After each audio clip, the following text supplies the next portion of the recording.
तीर्थंकर जिनेन्द्र की पीयूष देशना जिनेन्द्र वाणी जगत कल्याणी ये सर्वज्ञ शासन नमोस्तु शासन जयवंतो वितराग श्रवण संस्कृति। भगवत अरहत परमेश्वर तीर्थंकर जिनेश्वर देव ने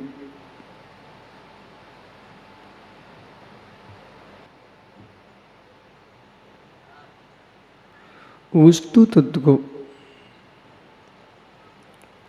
अनंत धर्मात्मक अनंत गुणों से युक्त अनंत पर्याय से युक्त देखा है। उन सारी की सारी अवस्थाओं को यदि श्रुत ज्ञान प्रूपित करना चाहता है उसे नए का आलम्बन लेना पड़ता है। ऐसा जगत में कोई वक्ता श्रेष्ठ नहीं है जो नए सापेक्षता के अभाव में वस्तु स्वभाव की पूर्ण समीचीन कर सके। सम्यक तत्व का उपदेश वही संभव है जहां पर नए और प्रमाण की व्याख्या है। नए प्रमाण से शून्य जो भी व्याख्यान होगा वो वस्तु के यथार्थ स्थान तक नहीं पहुंच सकता। जो कुछ हुआ है जगत में, लोक में जितनी विडंबनाएं हुई है वो एक दृष्टि से देखने वाले के द्वारा हुई है। अनंत धर्मात्मक वस्तु को एक दृष्टि से कैसे जान सकेंगे? अनंत धर्मात्मक वस्तु को एक रूप में कैसे समझ पाएंगे? आपको नए की सापेक्षता का आलम्बन लेना ही होगा। जो वस्तु नित्य दिखती है उसमें अनित्यत्व को भी देखना होगा। जो अनित्य दिखती है उसमें नित्यत्व को भी देखना होगा। अनित्य का ज्ञान नहीं है तो अनर्थ हो जाएगा और नित्य का ज्ञान नहीं है तो अनर्थ हो जाएगा। वस्तु अनित्य है उसे जानना चाहिए, वस्तु नित्य है उसे जानना चाहिए। और जो नित्य को नित्य ही देखता रहा वो पागल हो गया, जो अनित्य ही देखता रहा वो भी पागल हो गया। वस्तु नित्य नित्यात्मक है। सांग को नित्य दिखती वस्तु, सुगत को क्षणिक दिखती वस्तु, स्यादवादी को नित्य नित्य दिखती वस्तु। इसके बल पर ही तुम जी रहे हो। या तो वे लोग शांति से जी रहे कुछ भी नहीं जान रहे, वो अज्ञान में डूबे हुए हैं। जो ज्ञान में जाकर के वो ज्ञान में अज्ञानी होते हैं वे बहुत परेशान हैं। ज्ञान की बात कह करके अज्ञान में डूबे हुए हैं वो बहुत परेशान हैं। और ऐसे लोगों के संपर्क में जो आ रहे हैं वे सब परेशान हैं। मित्र, अज्ञानी रह लेना श्रेष्ठ है विपरीत ज्ञानी की अपेक्षा। अज्ञानी पुरुष होगा कम से कम ये कहेगा मैं कुछ जानता नहीं हूं। जैसे कि ये माइक चल से आवाज आ रही है, यदि ये बंद हो जाए तो एक व्यक्ति अज्ञानी इसके बारे में कुछ भी नहीं जानता है तो हाथ ऐसे नीचे किए सामने खड़ा रहेगा, मैं कुछ नहीं जानता इसके बारे में, तो कम से कम मशीनें सुरक्षित तो रहेंगी। और एक वो पुरुष है जानता भी नहीं है और मानता भी नहीं है और जा करके वो अपने हाथ घुमाना प्रारंभ कर दिया। अब सोचिए जो मशीनें सुरक्षित थी उसके द्वारा क्या होने वाला है। अज्ञानी अपने आप दूर खड़ा होगा, जो ज्ञानी भी नहीं है वो मेरे मित्र जानता भी नहीं है, स्वीकारता भी नहीं है, ऐसा पुरुष जाकर के मशीनों को तोड़ के आ जाएगा। ऐसे ज्ञानी समाज को, देश को, राष्ट्र को, विश्व को जिसने तोड़ा है वो अज्ञानी नहीं है, वो अज्ञानी होने पर भी जानने की बात कहता है। ऐसे एकांतवादियों ने अखंड देश को नष्ट कर दिया।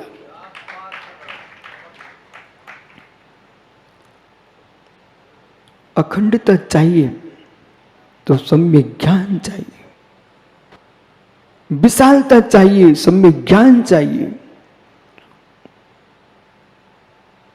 एकाकी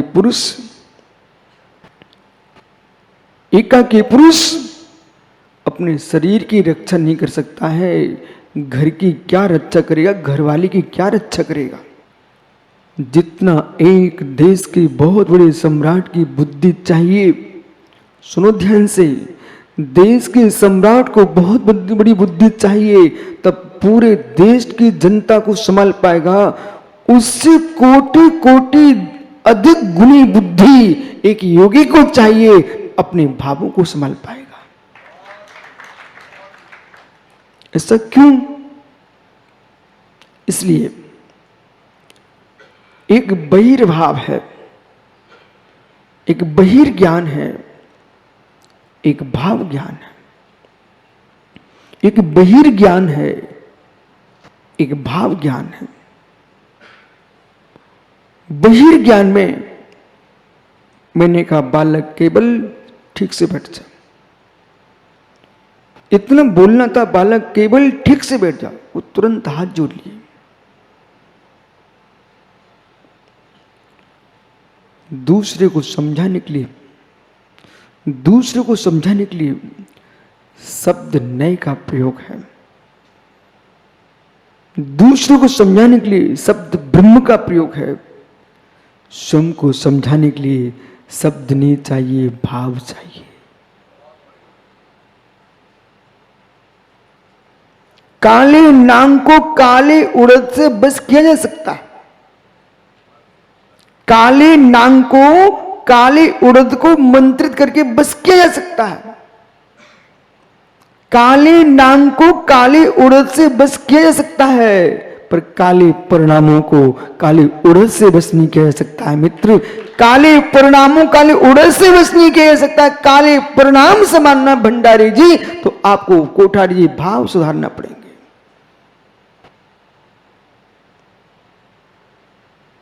बैल को रस्सी से बांध के, हाथी को सांकल से बांध के रख सकते हो। बैल को रस्सी से बांध करके, हाथी को सांकल से बांध के तुम रख सकते हो, पर चित्त को बांधने के लिए सांकल और रस्सी काम में नहीं आएगी, वहां जिनवाणी के सूत्र काम में आएंगे। इसलिए भावों से मिलिए। संभालना है आपको, विश्व को संभालना इतना कठिन नहीं है जितना अपने परिणामों को संभालना कठिन है। रस्सी से बांध देना, खूंटे से बांध देना, ये शरीर का काम है। शरीर को रस्सी से बांध सकते, खूंटे से बांध सकते हो, परिणति को कहां बांधने जाओगे? परिणति को कहां बांधने जाओगे? कौन सा खूंटा होगा और कौन सी रस्सी होगी? ऐसा जगत में कोई खूंटा नहीं है, ऐसा जगत में कोई रस्सी नहीं है जिसके माध्यम से आप अपने परिणामों को बांध के आए। मित्र, विश्वास मानना, जितनी शांत यहां बैठी हो, ये देह की शांति है कि भावों की शांति है? ये देह की शांति है कि भावों की शांति है? देह को शांत करके कहीं बिठाला जा सकता है। देह को शांत करके काय योग को संभाल के रख लेना सरल है। काय योग को संभाल के रख लेना सरल है, उससे कठिन वचन योग को संभालना। ऐसे ऐसे लोग हैं, ऐसे से लोग इस पृथ्वी पर, आलोक, ऐसे लोग इस पृथ्वी पर जिनके पास कोई काम नहीं,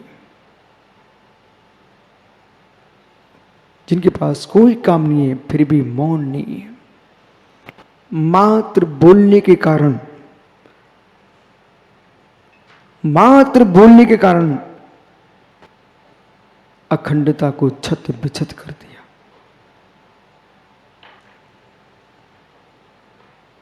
मात्र बोलने के कारण, एक शब्द, एक शब्द, एक शब्द लाखों प्राणियों को अमृत का काम कर जाए, और एक शब्द लाखों प्राणियों की जान ले ले।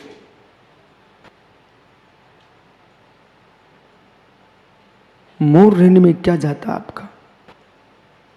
अच्छा बोलने में क्या जाता आपका?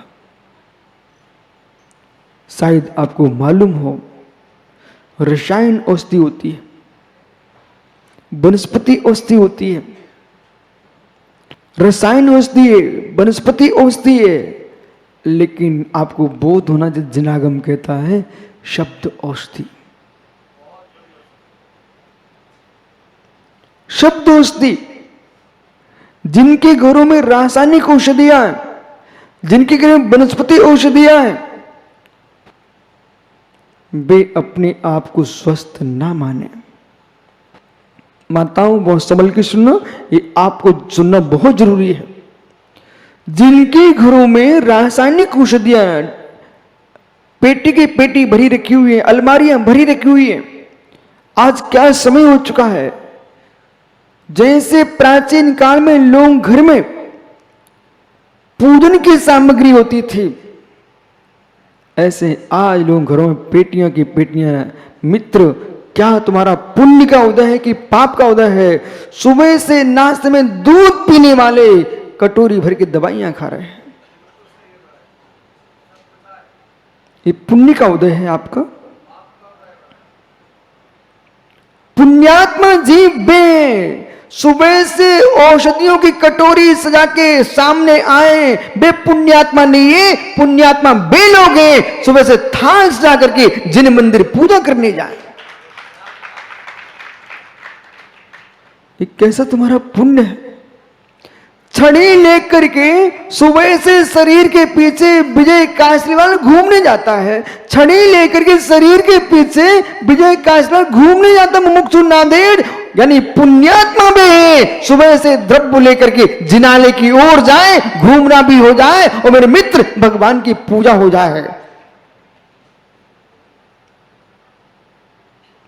अज्ञानी जीव, पापी लोग घर की छत पर चक्कर काटते रहेंगे ऊपर। अज्ञानी लोग घर की छत पर चक्कर काटते रहेंगे, पर इतना उनके पास दिमाग नहीं होगा कि जरा चल करके नीचे उतर के मंदिर की ओर चल जाए तो चक्कर भी नहीं काटना पड़ेंगे और चक्कर भी मिट जाएंगे। विराजो ज्ञानी। प्रकाश मोदी एक वो ज्ञानी है जो अपनी धर्म पत्नी से कह रहा है, मुझे साग मंडी जाना है, मुझे साग मंडी जाना है, इसलिए आप थैला दे दो, साथ में चावल की डिब्बी दे दो, रास्ते में मंदिर कर लूंगा। शब्द पकड़ना, शब्द पर चलिए, आज शब्द नहीं का विषय। एक पुरुष अपनी धर्म पत्नी से कहता है, मुझे थैला दे दीजिए, साथ में द्रव्य की डिब्बी दे दो, मंदिर भी कर लूंगा, साग लेके आऊंगा, बार बार नहीं जाना पड़ेगा। विषय पकड़ना। कन्नू भाई, एक पुरुष ही कहता है, मुझे आप मंदिर की डिब्बी दो, मैं मंदिर जा रहा हूं, पर साथ में थैला भी दे दो, साग भी लेता आऊंगा। कौन सही है?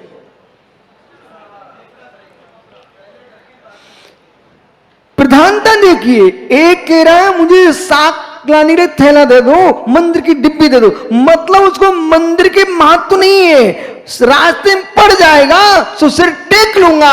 और एक क्या कह रहा है, है मैं मंदिर जा रहा हूं, बार बार जाने में हिंसा होगी, इसलिए अरहंत की उपासना करके मार्ग में साग भी लेते आऊंगा, इसलिए मेरे बार बार गमन नहीं होगा, जीवों की हत्या बचेगी।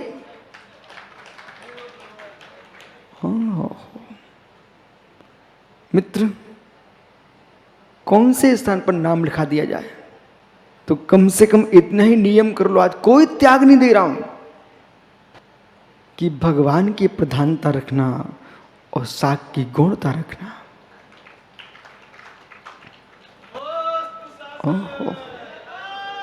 सारा का सारा धर्म, सारा का सारा धर्म आपकी बुद्धि पर टिका हुआ है, सोच पर टिका हुआ है।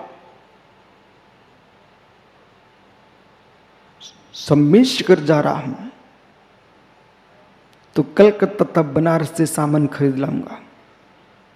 अब मुझे तो कलकत्ता जाना ही पड़ता है, इसलिए शिखर जी भी करते आऊंगा। ओहो, तो बिलगत आके भगवान के दर्शन करके आएंगे मंदिर के, ऐसे विचार कर रहा है। और एक सोच रहा है कि कलकत्ता में चिड़ियाघर देख के आऊंगा। अब सोचिए, आप सोचो, पैरों में धर्म है, हाथों में धर्म है, सिर में धर्म है, मुख में धर्म है, कौन सी इंद्रिय में धर्म है तुम्हारा? एक भी इंद्री पाप नहीं करवा रही है और एक भी इंद्री धर्म नहीं करवा रही है। जैसा सोच होगा वैसा कार्य होगा। बैठो ज्ञानी, जीवों को देख के बैठना। शब्द नहीं, शब्द नहीं, आयु का अवसान नियत है, उसे कोई बचा नहीं पाएगा। नित्यत्व को देखते हुए अनित्य पर दृष्टिपात करो, अनित्य को निहारते हुए नित्य पर दृष्टिपात करो और आपको समझ में आएगा। आप विश्वास कीजिए, भूत में जाकर के, भूत में जाकर के कभी कभी आप लोग अपने आप को भूल जाते हो, भविष्य में जाकर के पूरे ही भूल जाते हो। न भूत में जाइए न भविष्य में, पहले वर्तमान के पास आइए। और वर्तमान के पास आकर के हम ये सोचते हैं, प्रभु तीर्थंकर ऋषभ देव कैसा जीवन जीते होंगे, मध्य के तीर्थंकरों ने कैसा जीवन जिया होगा, तो मुमुक्षु कलकत्ता ज्ञानी महावीर स्वामी कैसे जिए होंगे, आचार्य शांति सागर, आदि सागर, महावीर कीर्ति आदि महान आचार्य कैसे जिए होंगे, ज्ञान सागर का क्या जीवन हुआ होगा, कुंद कुंद भद्रभानु स्वामी का क्या जीवन हुआ होगा।